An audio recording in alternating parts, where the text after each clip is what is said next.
नहीं, इससे एक बात साफ ज़ाहिर होती है कि महाराष्ट्र और बिलखुसूस मुंबई में जो भारत का फाइनेंशियल कैपिटल है, वहाँ पर एक जंगल राज चल रहा है। और बड़े अफसोस के साथ ये बात कहना पड़ता है कि मुंबई की पुलिस जो अपने प्रोफेशनलिज्म के लिए पूरे भारत में मशहूर है, वहाँ पर इस तरह की हत्याएं हो रही हैं। तो इससे एक बात मालूम होती है कि वहाँ की शिंदे और फडणवीस की सरकार के पास कोई पॉलिटिकल विल नहीं है। वो पुलिस को बंद करके रखे हैं, उनको काम करना नहीं दे रहे। और तीसरा ये है कि उनको सिर्फ इलेक्शन की फ़िक्र है। महाराष्ट्र और मुंबई में जो आम जनता है, उनकी सेफ्टी का उनको ना कोई पासो लिहाज है, ना उसका कोई प्रोग्राम है उनके पास। और एक 3 मरतबा के एमएलए और जो ख़ुद उनकी पार्टी के अलायंस में है, आप उसकी हत्या कर दी जाती है, जिसमें 3-3 गोलियां मारी जाती हैं। तो ये बड़ा ही दर्दनाक, अफसोसनाक और शिंदे और बीजेपी सरकार की सरासर नाकामी है ये। और इससे एक पैगाम मिलता है कि वहाँ पर कोई भी सुरक्षित नहीं है। आप ये दूसरी हत्या हो गई है उनके अलायंस के पार्टनर की, जब आप अपने ही गुट के लोगों को नहीं बचा पा रहे हैं। और मालूम ही हो रहा है कि मरहूम एक्स एमएलए साहब ने, बाबा सिद्दीकी साहब ने लिखकर भी दिया था कि उनको थ्रेट है, तो उसके बावजूद भी उनको कोई सिक्योरिटी नहीं प्रोवाइड करे। तो ये कंप्लीट पॉलिटिकल फेलियर है, लॉ एंड ऑर्डर का फेलियर है, और ये बहुत बड़ी कॉन्स्पिरेसी है। और मुझे नहीं लगता कि वहाँ की ये मौजूदा सरकार इस कॉन्स्पिरेसी को अनरेवल करना चाहेगी या कर सकेगी।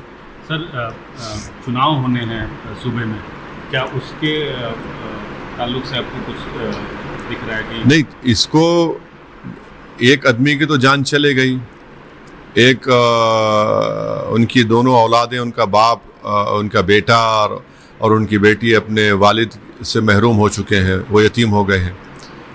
तो आप चुनाव से ज़्यादा यह है कि वहाँ की सरकार ने पुलिस को कमज़ोर करके रख दिया, ख़ास तौर से मुंबई की पुलिस को, जो उनका प्रोफेशनलिज्म एक मशहूर था। वहाँ का इंटेलिजेंस का नेटवर्क लगता है कि बिल्कुल ख़त्म होकर रह गया। और चुनाव के सामने, ऐन चुनाव के सामने इस तरह की हत्या एक सीनियर लीडर की होती है, तो यकीनन इसका जनता, इसका खमियाजा वहाँ की सरकार को भुगतना पड़ेगा। मगर अफसोस ये है कि खमियाजा आम जनता भुगत रही है कि उनको सिर्फ पॉलिटिकल मैनिपुलेशन, जोड़ तोड़ की राजनीति से शिंदे और फडणवीस की सरकार को मतलब है। वो अपनी जान को बचाने की फ़िक्र में है। उनको इस बात की फ़िक्र नहीं है कि वहाँ की जनता, वहाँ के लोग कितना अपने आप को अनसेफ महसूस करते हैं।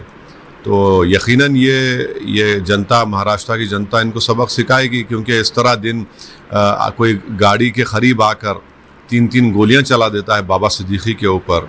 और उन्होंने हालिया दिनों में मालूम हो रहा है कि उन्होंने लिखकर भी दिया था कि उनकी सिक्योरिटी में इजाफा किया जाए। तो ये मुंबई के लिए, जो भारत का एक फाइनेंशियल कैपिटल है, ये मैसेजिंग जो हो रही है, बहुत गलत मैसेजिंग जा रहा है।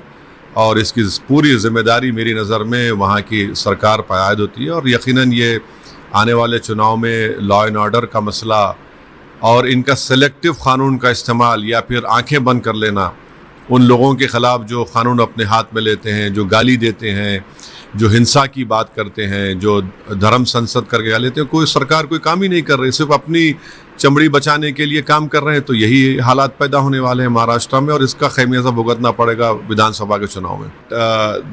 The forthcoming Assam elections, the people of Maharashtra will teach a lesson to them. What happened to Baba Siddiqui is a complete failure of law and order, and it really pains me that the Mumbai police has not been allowed to perform their duties and their functions. It clearly shows that the intelligence network which the Mumbai police was famous has completely collapsed.